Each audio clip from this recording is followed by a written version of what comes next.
something to say.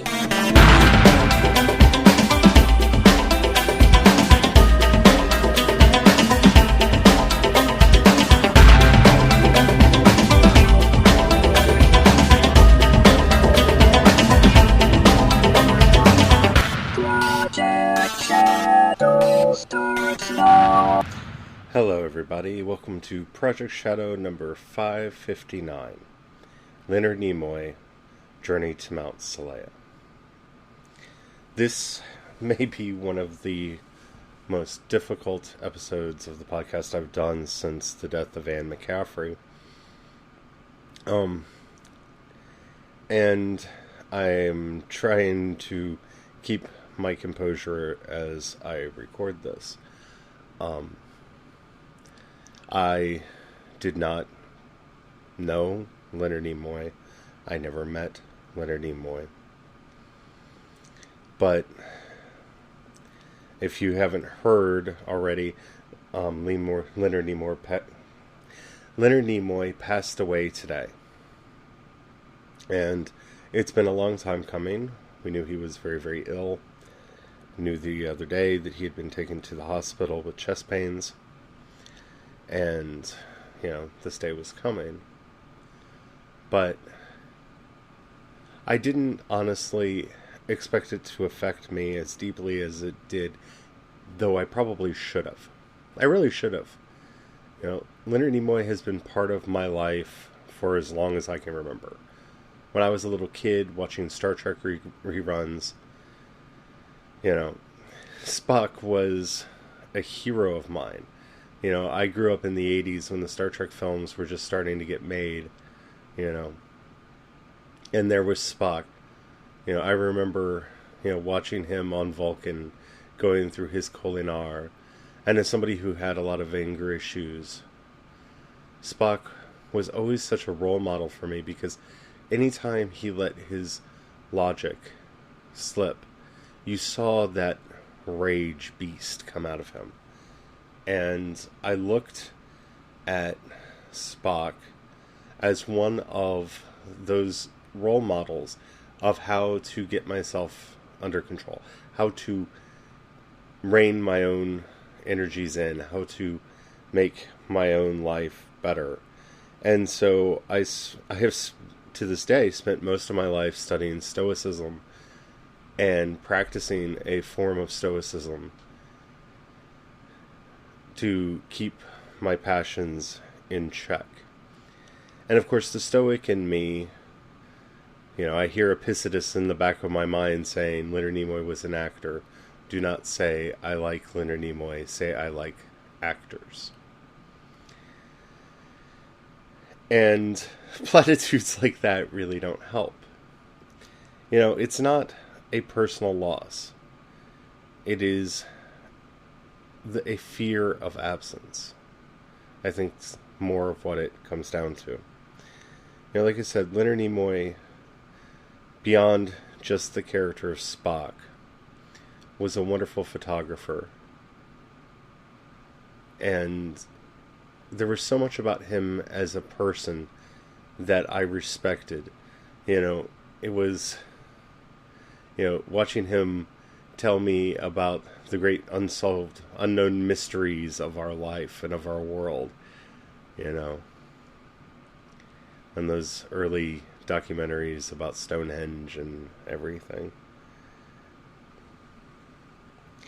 He has been a big part of my life and the life of a lot of fans for a long time, and he will be greatly missed. My thoughts and prayers go out to his family. But, while there is some sadness, I think it's very important for us to say that what we need to do more than anything right now is focus on his legacy. He has left us with a body of work that will live on forever.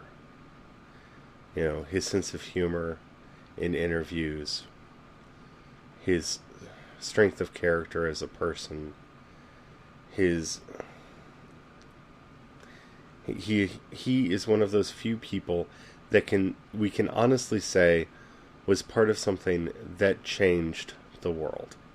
And we should all aspire to be part of something like that. So, Leonard Nimoy, you shall be missed. My thoughts and prayers go out to your family today. And to try to get some more spirit into this episode, we're now going to switch to something completely different and try to get my hackles up so that I have something less depressing to talk about. But it's still kind of depressing in a way, but in the way that depression can lead to anger. So for the second time this week, I am going to be talking about something I never thought I would talk about on the show, and that's the Power Rangers, because they're back in the news in a way that gets my hackles up. Okay, remember that fan film that I shared a couple days ago? The Power Rangers fan film that was really kind of the awesome with the Starbuck and the beak? And it did something to me that I had never thought possible. It made me interested in the Mighty Morphin Power Rangers. Well, Saban has decided to take it down. Yeah, they filed a copyright claim against the video and had it deleted from YouTube and Vimeo. So if you try to follow the link and watch the video, you can't anymore. Because, yeah, no, that's not a thing. And the reason this gets me upset is, first of all, the coverage of what's going on with this. Over at Slash Film, which is what I linked to over in the show notes, they go around and they talk to the guy who made the film. They talk to a couple of the Rangers, such as the dude who played the Green and White Ranger, Jason David Frank, who really didn't like it at all. The original Black Ranger, Walter Jones, he didn't like it either.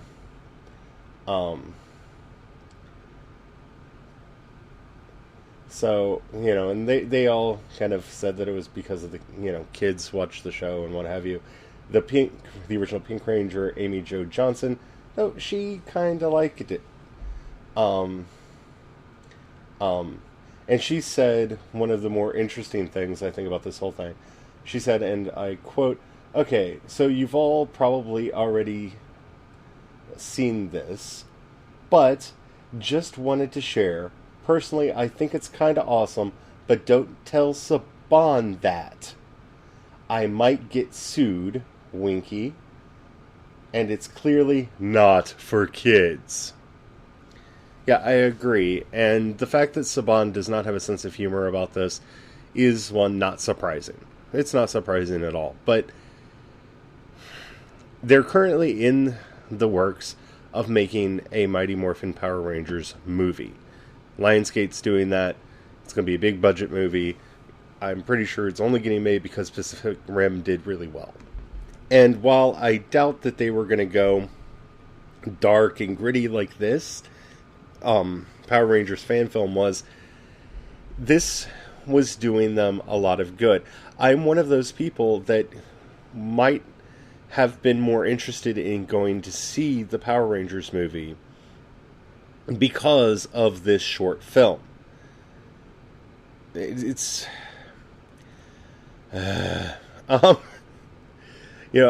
I said on the episode where I talked about the Mighty Morphin Power Rangers fan film, I was never a fan of the Power Rangers. I had a niece who was really into the Power Rangers, so I watched quite a bit of it. I worked at a costume shop at the time, so I knew all about the different Power Rangers because kids would come in and just say, "I want Tommy." And they would get really, really mad if you didn't know which one was Tommy. And so you would have to ask them, which Tommy do you want? Because we have the White Ranger Tommy and we have the Green Ranger Tommy. Which one do you want? And then they would look at you and they'd get all excited. And if you were really, really good, you could talk their parents into getting them both and get a better commission on your sales. Because that was back in the day when you actually got commissioned for doing sales. Actually, I don't think we got commission on the Power Rangers costumes at all. But we did on other things. Mainly the masks and stuff. But anyway, that's beside the point. This was awakening within me an interest in a franchise that I had no interest in. And I understand that the Power Rangers has predominantly been about kids, though, yeah, that you can't say that about something that's been around this long. I mean, He-Man and Voltron and Robotech and Transformers, yeah, those were originally kids' properties, but you know what? Those kids like me who grew up watching those shows grew up to be adults, and, if you're going to make the most money off of these products, and so let's face it, these are not art projects. The kind of work that I'm working on is an art project. I'm trying to do something that I find meaningful, and hopefully I'll make some money off of it. But these are people that are just about money. That's all they care about, money. And this fan film, first of all, cost you nothing. It was giving you free promotion. It was making people like me interested in finding out what was going on with the Lionsgate reboot of your franchise. And then you have to come in and be, nope, nope, not gonna do it. Not gonna do it. We are not gonna let this come out. We're shutting it down. And personally, I don't like the excuse that it's for the children, because you know what? There's a lot of filthy Power Ranger stuff out there that's for the kids. Because do you remember the mashup that I mentioned the other day? Shh, don't tell Saban, but it's still on YouTube. And it's still on my hard drive. And and I'm pretty sure if I were to go to Tumblr, I would find some really disturbing Power Rangers pictures. But, I don't really care to. I try to stay on the other side of Tumblr. Though every now and then you fall in and you just scream as your face melts off because you didn't want to know that kind of thing was out there. But, okay, this was doing no harm to anyone. If anything, it was expanding your audience so that you would be able to get more of us to come see your Power Rangers reboot movie when it came out. Because you know what? I am not going to watch Dino Charge. I'm not. Thought about it. No. I watched 2 episodes of Super Mega Force just because I heard rumors that it included things like good acting and a character arc, and couldn't wrap my head around the idea of a Power Rangers episode with good acting and a character arc. And so I watched it, and it was the reveal of the white, I think it was the White Ranger? This is white or gold, maybe both. And yeah, I watched it. It was interesting. It made me laugh. And that was it. I have no interest in watching anymore. But you made money off of me, because I watched it on Hulu, and you had ads. So you made money off of me. Isn't that what you want? And that was just because Andre talked about it on his channel. And I got curious, and so I watched 2 episodes of your stupid show. And I watched this fan film and went, maybe, I know they're not going to go this dark, and we talked about that on the show. They're not going to go this dark with it, but if they went a little bit more realistic, a little bit more gritty, not as stupid as the Transformers movies obviously got, but let's face it, we secretly love them, or we love to hate them. There is no true, pure hatred of those movies out there. I've talked to enough people that there is love of some sort. It's either love of or love to hate, but there's... I have so far not met anybody who has a true hatred of those films. Because they're stupid, and they're exactly what you went to the theater to see, at least if you're me. I wanted to see giant killer robots blowing up stuff, and I went to the theater, I saw giant killer robots blowing up stuff. I'm not asking for Macbeth, I'm asking for you to give me what I want. You're basically making a supergroup kaiju film. That's what the Power Rangers are. I love me a kaiju film, I love me a supergroup. Okay. I'm a huge Voltron fan. You're kind of in my bailiwick. I should like you, or at least be interested in you, but you've never done anything to make me interested in you. And then this guy did. These guys over here on the YouTubes and the Vimeos, they made me interested in your product. But you just couldn't have that because it was outside of your control. You're ridiculous, Saban. You're ridiculous. And I know I'm getting really worked up about this, and it's just a fan film, but seriously, people. Seriously. I mean, if you're trying to make money, you don't do things like this. Because, one, nobody is going to get confused that this thing was official. Nobody. It's not going to happen. Though I would actually like the cast to be brought over because at least, Starbuck and the Beak, because they were oddly compelling and had an interesting on-screen chemistry with each other, and I think they would be interesting in your movie. But you're probably going to go with teenagers because, teenagers need to be given weapons of war and taught to kill and all that stuff that makes your series a little hard to watch in some ways. But seriously, people, seriously. I'm just out of words. It's stupid. I wish you weren't being so stupid. Also, over from Slash Film, we have news that Dean Cain and Helen Slater are joining the CBS series Supergirl. Now, I kind of mentioned this the other day because I'm a little bit excited about this because Greg Berlanti is amazing, and he's been doing some amazing stuff with Arrow and Flash, and the fact that we're growing the Arrowverse out so that we're going to be getting an Atom spinoff series, which we'll talk about in a minute, and this Supergirl show, and they're doing the Vixen animated thing that will, if it goes over well, translate into a Vixen live action character that will be showing up on Flash and Arrow and possibly Supergirl and possibly being spun off to her own show. I'm really excited about this because I'm a huge DC Comics fan, and DC has not handled themselves well for a very long time, unlike Marvel. Marvel's been making great movies. I'm trying to get into the comics. I'm doing the whole Marvel Unlimited thing, and I'm getting back into the comics and really enjoying the stuff that I'm reading. And, DC needs a break, and Arrow and Flash have been amazing. They've been really, really good. And, on that note, I made a whole big thing about them doing an Earth 2 kind of thing without Superman and Flash on the last episode when I talked about this, and apparently Earth 2 is about to come to an end, so well, it couldn't go on forever. They're going to reboot it and something else is going to happen, but I was really enjoying that run.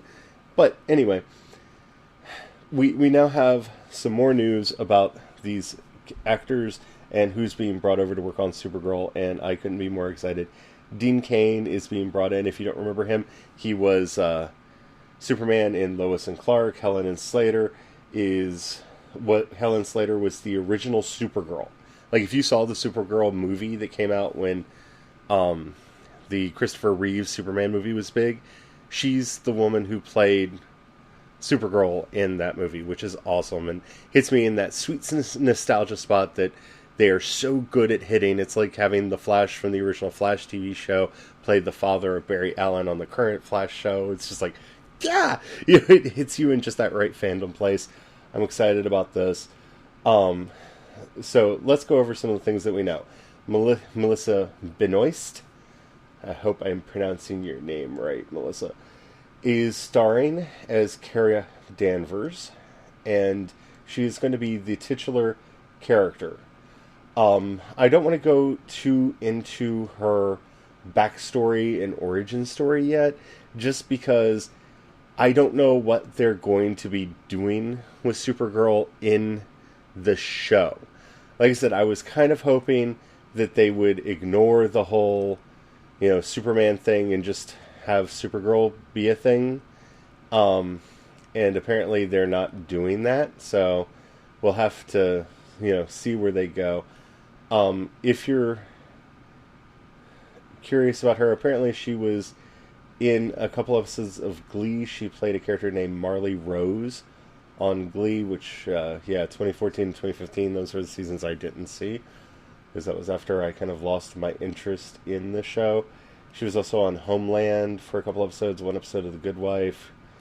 Don't recognize any of the stuff on her resume. Sorry, but doesn't take away from my interest and excitement.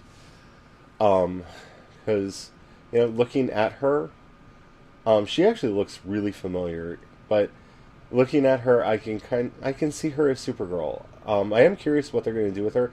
Most of the IMDb pictures of her, she has brown hair, and I'm wondering if they're going to blonde her up for the part. They probably are, but I actually think it would be kind of refreshing if they didn't blonde her up. But we'll have to wait and see exactly what they're going to do about that. But I'm expecting the first season to be an origin story about her. And if they, I said I wasn't going to talk about it, but if they follow the original origin story, basically she's kind of rejected her superpowers and then eventually is just like, I'll do it, and goes out to save the world. I'm not sure exactly if that's what they're going to be doing in this series or not, but hopefully, I have faith that they will do something interesting just because they have been doing interesting things. So, anyway, Dean Cain, as we've already talked about, he was Superman in the Lois and Clark TV show, which, unless you're one of those people that lies to yourself and says you didn't like it, it was a very popular show, and I know a lot of people that hated it today that loved it when it was on the air, and for sake of coolness are now saying that they didn't like it. And I'm not gonna lie, I liked it when it was on the air, and I watched it, and I enjoyed it. And to everybody who has decided to change their story for coolness sake, yeah, you like Dean Cain. What's interesting is, according to these rumors, Dean Cain is going to be playing a character named Dr. Knox, who is an immortal.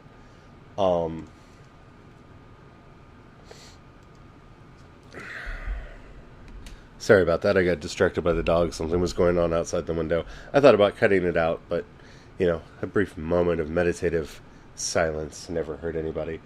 Anyway, his character is also known as Vandal Savage. So, yeah, he's probably going to be one of the villains in the show. And I think that's very interesting, bringing in the last, one of the last TV Supermans to be a villain in this Superman. That's interesting. We'll have to see how that works out. I'm kind of excited about that. Helen Slater will be coming on the show as... Let me see, I've got to find this real quick. Actually, I apologize. Apparently, I was wrong. He played Dr. Knox on Smallville. And I'm not sure exactly who they're going to be playing. I'm looking through the article and not finding a lot about that. Some of the other things that are going to be exciting about this, Makad Brooks is going to be playing Jimmy Olsen on this show. I'm interested in that mainly because, first of all, they're very specific that he's going to be James Olsen, which maybe means they're going to take the character a little bit more seriously than he's usually taken. Because, he's Jimmy Olsen. He's the little kid that kind of works at the Daily Planet, and he's just the kid. And, you know what I'm saying? He's not really taken all that seriously in most things. So hopefully that's going to be a good thing. I think it's going to... I'm waiting for the internet to explode, and I haven't seen it yet, about the fact that Jimmy Olsen is going to be African American in the upcoming show. But maybe we're finally beyond that. Unfortunately, I remember what happened with the Fantastic Four trailer that came out, so apparently we're not. But at least maybe over this, I'm looking at a lot the things that he's been in over at IMDb. Oh, he was in True Blood. He was Eggs on True Blood. Okay, love him. Love him. That was a great character on the show. Alright, totally behind him. I think that he's going to be a very interesting choice. Yeah, he's going to be James Olsen. I do have to find one thing that's listed on here. Apparently he was in a short called Magic: The Gathering, the Musical. And I missed that. I'm going to have to hunt that down and check that out. That sounds interesting. Callista Flockhart, who honestly, I haven't seen in anything for a really long time, and I used to really like her as an actress, and then the whole Harrison Ford thing happened. Um, so I'm interested to see her kind of coming back in this. She's going to be playing Kara's boss, Cat Grant, and Laura Benanti will be playing Kara's birth mother, Aluria Zorel. So that'll be interesting also to see how they work that in. Hopefully they'll find something better than having her be a jerk like, Jor-El was in Man of Steel. I need to learn to let that go. I really, really need to learn how to let that go. In more exciting news about the show, if you haven't been keeping up with it, Greg Berlanti and Addie Adler are going to be executive producing the show. Greg Berlanti, as I've been going on and on and on about, he is currently doing Arrow and The Flash, and he's kind of the uber mind that's going to be rising above these shows, which are going to be existing in the same universe and able to do crossovers with each other. And that's really exciting, especially because they're on different networks, some of them, with this being on CBS and everything else being on CW so far. So that's exciting. Ali Adler, I'm excited about that because they did No Ordinary Family, which I loved that show and was kind of sad to see it go off the air. That was a show about a family who ended up accidentally getting superpowers and were trying to come to terms with it. And unfortunately, the show didn't come to a good conclusion, so because it was canceled long before its time. But it was a really, really good show. It starred the Commish. So check that out if you haven't seen it. It was a good show. And it should have gotten a lot more episodes than it did. Sarah Schechter will be coming over from The Flash. That's really exciting. And Andrew Kreisberg, who also worked on Arrow and then on Flash, has signed on to be a writer and executive producer as well. So we have a lot of the DNA from the Arrowverse being brought over to this show, which is very exciting for someone like me who, Arrow and Flash are just, they are my lady jam. I don't know how else to say it. They're my lady jam. So, really excited about this. Some good news. I can't wait to see what they do with Dean Cain and Helen Slater. I really can't wait to see what they do with them. I hope that they put them in. What I would love to see, and it's just because of the whole way it affected me with the whole Barry Allen and his father thing. If Helen Slater ends up playing Kara's Earth mother, I think that would be, I don't know. I know it's kind of copying what they did on The Flash, but it was so wonderfully nostalgic for me every time I see Barry and his father together on the show that I think something like that would be really, really cool. So we'll see. It doesn't look like they're necessarily going to be regulars on the show as far as permanent cast members or anything like that, but hopefully we'll get to see them. I can't wait for that show, and I'll be talking about it a lot more. The CW has also announced that it's going to do a spin-off for The Atom. And I think this is exciting that they're announcing it this early because we only got to see the Atom in his suit taking off at the end of Nanda Parbat, which we haven't talked about, and I guess I'm going to push that conversation off till Monday because this episode's running a little long because we're trying to stay in that 30 to 45 minute window, and I'm almost up on 30, so probably talk about that on Monday's show. But first of all, I love Brandon Routh. I don't understand why his Superman Returns is not a much more beloved movie. I really enjoyed it. I thought it was a great film.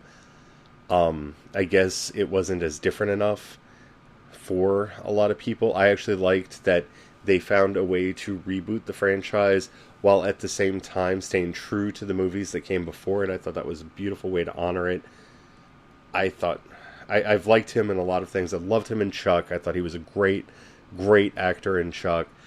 And I can't wait to see what they do with this. I think Ray Palmer has been a very interesting character on the Arrow, though they haven't really told us a lot about him.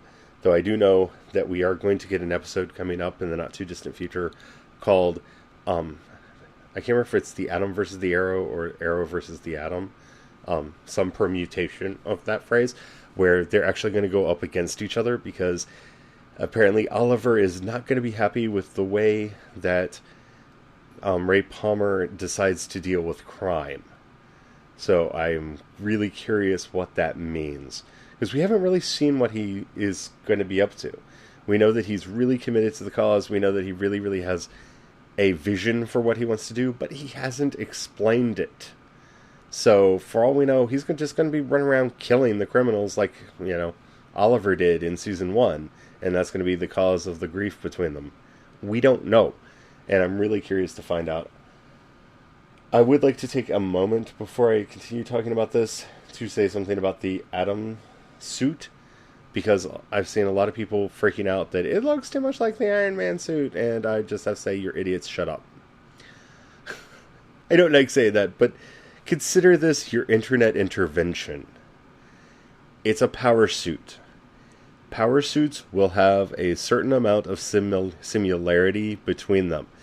In fact, if you actually look at it, it doesn't really look that much like it except for its armor. And if we're going to say that, then Game of Thrones has problems too because, well, they have people in suits of armor. Granted, they're not powered armor, but, they have breastplates and shin guards and helmets. Yeah. Can we just let that go as an internet? Can we just please let that go? Anyway, so what are they going to be doing with this show? I don't know, and I really want to. They announced with this that not only is Ray Palmer's character, the Atom, being spun off to make this show, but he's actually going to take several other characters with him. Victor Garber's Dr. Martin Stein is going to be going off on this show. Now, what's interesting about that is they said Victor Garber. They didn't say Robbie Amell. It takes the two to tango, and it takes the two to make Firestorm. Unless they're going to split Firestorm up, which has happened in the past. There are ways that Firestorm can become Firestorm with other people. And they may find a way to have Victor Garber's Martin Stein be able to be freed from the Firestorm Matrix, which he has been in the comics before. And Robbie Amell being able to subsume anyone into the Firestorm Matrix and be able to use it. I had a feeling that they may be going this way because they made him really, really smart. And in the comics, he was a football player and not exactly the brightest, person. He wasn't a science geek like he is on the show. So I'm wondering if Robbie Amell is going to start being more the mind inside the body. And we're going to see maybe him and Flash merge to make Firestorm a couple times, which, by the way, is possible. Other superheroes have been merged into the Firestorm Matrix. It just takes two people to control the Matrix. And as long as Firestorm can merge with another person, then Firestorm can happen. Now, the fun thing about that is the person he merges with, at least in the comics, never remembered what happened to them when they were Firestorm. Which they have changed at least somewhat with the TV series because Martin Stein... Well, they actually reversed it in the TV series because Martin Stein is the active mind controlling the body, where traditionally Martin Stein was just a kind of a voice in the back of his head. So it's going to be interesting to see what they're doing, but I find it fascinating that they mentioned Victor Garber but not Robbie Amell. I am wondering if that's because maybe Amell hasn't signed his contract yet to go off on this other show, or maybe this is how they're going to rein... Here's my biggest theory on this. This is how they're going to rein in the power of Firestorm, because Firestorm is immensely powerful. He can, at the wave of his hand, reconstruct matter. They haven't really gotten into that on the show, but in the comics, that's his power. He can control the atomic arrangement of things. He's really powerful. He is the Deus Ex Machina you can bring in on any problem. Now, if you keep Robbie Amell over on Flash doing his thing, and Victor Garber's Martin Stein over on the Atom doing his thing, then it would require a special case to bring them back together to make Firestorm. And then Firestorm becomes a special event that they can bring in, and not something like, well, you're having a problem, why don't you just bring Firestorm in? That's my theory. That's why we don't see Robbie Amell's name on this, that because of his relationship with characters on the Flash show, he would stay there in Central City. And wherever this show's going to happen, they're going to run off, and Martin Stein's going to go with him. That's my theory right now, but I have absolutely nothing to base that on other than that's a good way to control the relative power of superheroes on the TV show. Just a theory. Because again, if you put all of Firestorm over on the Atom, it's really the Firestorm show with the Atom on it, because Firestorm is much more powerful. Okay, so that's interesting. Wentworth Miller's Leonard Snart, Captain Cold, is going to be going over to this new show, and I find that interesting. Maybe it's going to be some kind of a Rogues thing that they're going to do with him. I'm not sure. I of all the people that have been named for going over to the new show, I think that's the most interesting one. But I really don't understand what they're doing with that. And then they made the collective heads of everyone who is a fan of the series explode. And I saved this one for last on purpose, because then they said Katie Lotz is going to be on the show, reprising her role as Black Canary. And we all went, but she's dead. And she was buried. And Laurel and her father have been dealing with the grief of her death. And, oh Lord, the Lazarus Pit has been used to revive people who've been dead for up to a year. And they've shown us the Lazarus Pit on 2 occasions on Arrow. And what if this is what is going to end up happening? Because Talia just got freed from the cage to go kill... to get her revenge. But what if she's like, oh, look, you were used and this is wrong and I just want her back, and where is she? And they go and they dig up the body, and Nyssa takes the body and goes back to Neda Parbat and throws her into the Lazarus Pit, and she gets reborn and she comes back to life and she's alive again. And yeah, okay, I'm down with that. And then we have 2 Black Canaries running around, because we'd have a Black Canary on Arrow, and we'd have... I don't know what they're going to do with her over here. She could become a very interesting... I don't know. What? I love Katie Sackhoff. I'm not Katie Sackhoff. Wrong actress. I love Katie Lotz. I think... I was really upset when she died. And I love the idea of them bringing her back somehow. But I don't... yeah, words. I don't know what to do about this. It's crazy. I do it. Find a way. I would love to see her back in the Arrowverse. I would love to see her brought back. I would love to see the craziness of her reaction when she finds out that her sister has decided to start putting on the Black Canary garb and fighting crime at night, because she's going to be like, Laurel, what are you doing? This isn't the life for you. Ah! And Laurel will be able to be like, well, I was doing this because you were gone and I was trying to take your place, because she's gotten over that. And there's so much that they could do with this, and I'm just really excited, and I can't wait to see it. It's a great day to be a comic book fan, isn't it? Especially with the stuff that's going on in the TV shows and the movies, because it's just amazing. And then, of course, there's the rumor about John Diggle getting a power ring. Maybe that they're trying to make that happen, and that would be the greatest thing ever. And then maybe they would do the smart thing and actually send him out into space, and that we would have space opera back on TV, because that would be something that they're not doing with the other TV shows. And you'd have John Diggle in space fighting crime as a Green Lantern, and that would be awesome. And yeah, I can dream. Don't take my dreams away. It makes me very, very happy. So, yeah. Started on a bummer, but I think we ended up in a happy place.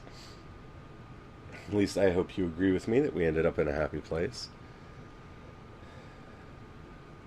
Yeah, I am so excited for all of the new stuff coming to the Arrowverse. And I don't know exactly how they're going to be doing all this, and I went to see it and I want it to work, and I don't know, I'm just really excited. Just a reminder to everybody who's listening, today is day I gotta get better at introducing this segment. Today Book Watch, day 241. No, the book isn't done yet. In fact, still haven't written all that much on it. Still working on other things, trying to get things figured out. But I do have a plan moving forward, and I am going to start posting some stories over on the Medium. I have decided to do that. It's going to be a lot of prose poetry because I really like that. A couple short stories are going to be coming your way as well, as I'm kind of working out some of the backstory stuff through short stories. You're going to be getting short stories and everything like that from me, and I'm going to be doing more blog posts over at arsenalhour.com. Kind of as I'm working through things in my mind, I'm going to just try to write it out and put things over there to talk about it and get it up to you guys so that you have that. Yeah. I'm excited. Lots of stuff going on. Lots of stuff. So, I guess that's it for today. I hope, even after starting with such sad news, I've been able to brighten your day at least a little bit with some of my excitement about things to come. Because that's what we have to remember. Life goes on. We have to keep pushing forward, striving every day for infinite diversity in infinite combination. As I think the best way for me to sign off today is just with a simple quote from a character you might know. You always have been, and you always will be, my friend. Till next time, bye.